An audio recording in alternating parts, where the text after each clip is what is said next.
Good morning, students. Welcome to online classes. St. Angel's Public School, Bagpat, Standard 9th, Subject SST, Unit History, Chapter number 2, Socialism in Europe and the Russian Revolution. In the previous chapter, you read about the French Revolution and the powerful ideas of the freedom and equality. पिछले अध्याय में हमने फ्रांसीसी क्रांति के बाद Europe में फैलते जा रहे स्वतंत्रता और समानता के शक्तिशाली विचारों के बारे में पढ़ा. The French Revolution opened up the possibility of creating a dramatic change in the way in which society was structured. फ्रांसीसी क्रांति ने सामाजिक संरचना के क्षेत्र में आमूल परिवर्तन की संभावनाओं का सूत्रपात कर दिया था.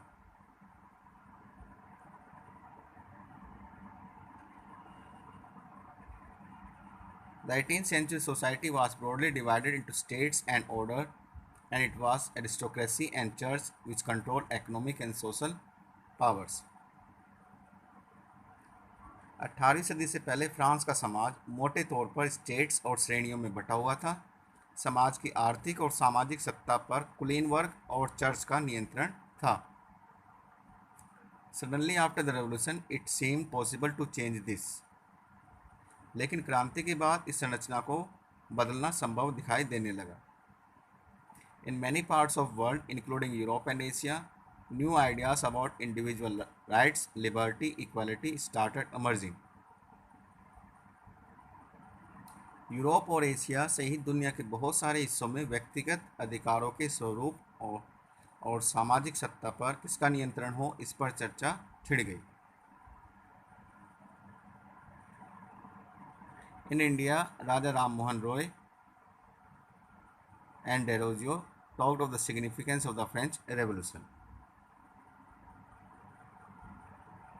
भारत में भी राजा राम मोहन रॉय और डेरोजियो ने फ्रांसीसी क्रांति के महत्व का उल्लेख किया.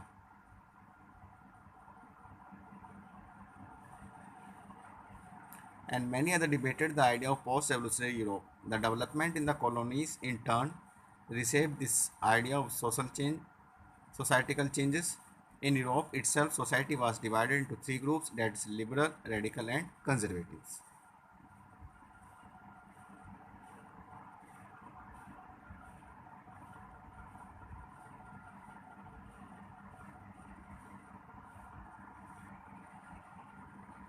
यूरोप के अंदर भी समाज तीन भागों में बटा हुआ था.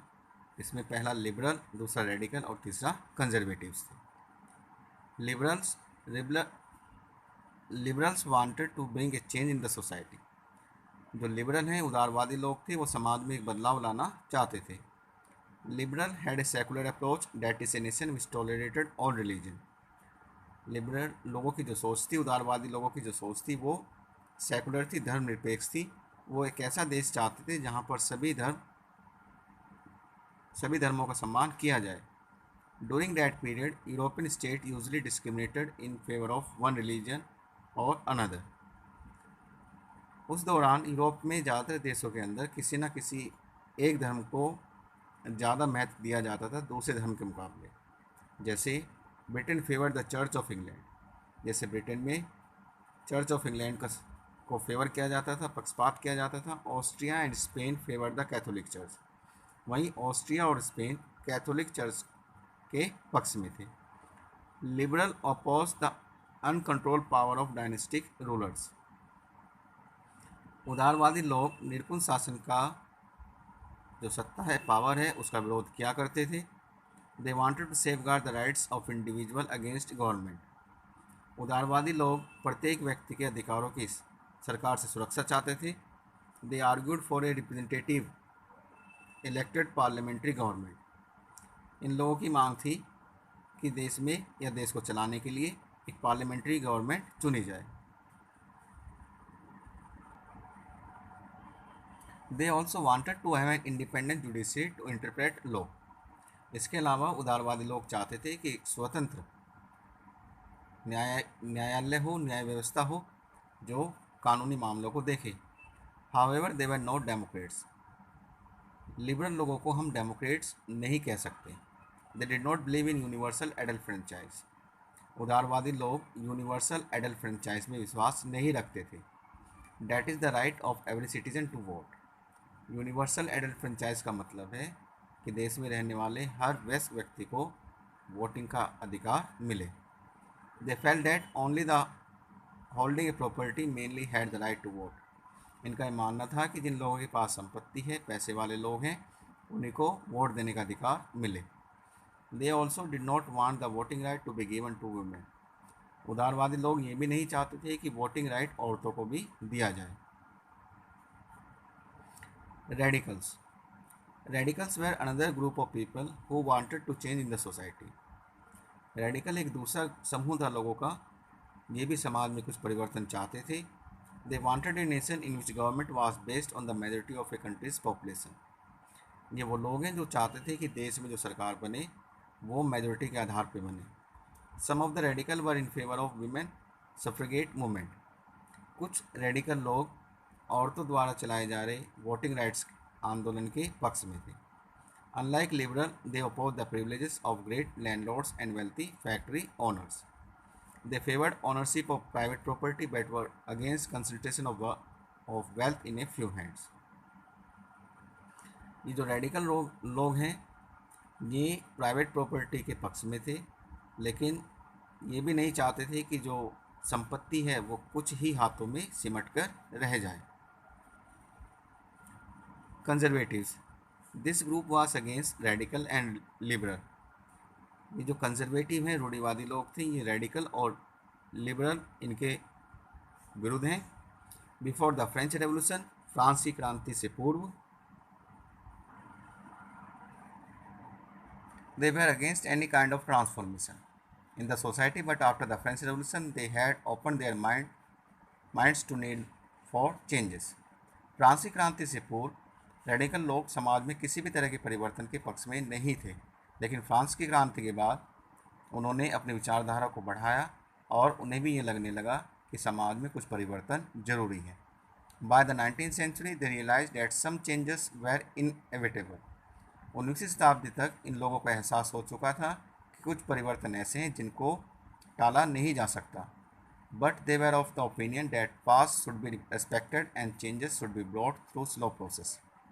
लेकिन उनका ये मत था कि जो हमारा भूतकाल है, जो हमारी पुरानी मान्यताएं हैं, उनका सम्मान किया जाए और जो बदलाव समाज में किए जाएं वो बदलाव धीरे धीरे से किए जाएं।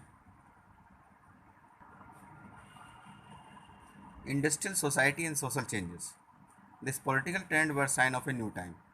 ये जो राजनीतिक बदलाव हो रहे थे ये एक नए दौर का संकेत था। It was a time of profound social and economic changes. ये एक ऐसा दौर था जब बड़े पैमाने पर सामाजिक और आर्थिक बदलाव हो रहे थे। It was a time when new cities were coming up. ये वो समय था जब नए नए शहर बन रहे थे and new industrialised region develop, और नए नए औद्योगिक क्षेत्र तैयार किए जा रहे थे। रेलवे एक्सपेंडेड, रेलवे का विस्तार किया गया and the industrial revolution occurred, और औद्योगिक क्रांति हुई। Industrialisation brought man, women and children to factories. औद्योगिकरण ने आदमी, औरतें और बच्चों को सबको फैक्ट्रियों तक पहुंचा दिया। Long working hours, unemployment, housing and sanitation were the major issue. लंबे समय तक फैक्ट्रियों में काम करना, बेरोजगारी, घर की समस्या, सैनिटेशन की समस्या, ये उस समय लोगों की मुख्य समस्याएं हुआ करती थी। Liberal and radical search for solution to this issue. Liberal और रेडिकल लोगों ने इन समस्याओं का समाधान ढूंढना शुरू किया। Almost all industry were the property of individual. उस समय ज़्यादातर जितने भी कारखाने हुआ करते थे वो सब निजी संपत्ति हुआ करते थे। Liberal and radical themselves were often property owners and employers. यहाँ तक कि जो लिबरल और रेडिकल लोग हैं वो खुद इन संपत्ति के स्वामी थे और बहुत सारी फैक्ट्रियाँ उनके अधीन थी जहाँ पर वो लोगों को रोज़गार दिया करते थे। Having made their wealth through trade और industrial venture, they felt that such efforts should be encouraged which could solve this problems. तो इन लोगों ने व्यापार के माध्यम से और इंडस्ट्रियलाइजेशन से, औद्योगिकरण से काफ़ी पैसा कमा लिया था और वो इन समस्याओं के समाधान के बारे में सोच रहे थे। As already discussed, both liberal and radical were against the privilege based on birth, firmly believed in the value of individual effort, labor and enterprise. जैसे पहले भी हम पढ़ चुके हैं कि लिबरल और रेडिकल प्रिविलेज्ड जो जन्म के आधार पर, जो सुविधाएं जन्म के आधार पर मिली हुई थी, उनके विरोध में थे। उनका विरोध क्या करते थे? और प्रत्येक व्यक्ति के एफर्ट, लेबर और एंटरप्राइज में विश्वास रखते थे। If freedom of individual was ensured, if the poor could labor and those with capital could operate without restraint, they believed the society would develop. उनका ये मानना था कि अगर गरीब आदमी काम कर सके और जिनके पास पैसा है उस पैसे का इस्तेमाल बेरोक टोक कर सके तो ही समाज का विकास होगा। Many working men and women who wanted change in the world rallied around liberal and radical groups and parties in the early 19th century. बहुत सारे काम करने वाले आदमी और औरत जो समाज में, दुनिया में एक बदलाव चाहते थे, वो इन रेडिकल और लिबरल लोगों के आसपास घूमने लगे, उनका साथ देने लगे, उनकी पार्टियों के साथ जुड़ने लगे। We will discuss the chapter further in next online class. Till then, stay connected. Have a nice day. Thank you.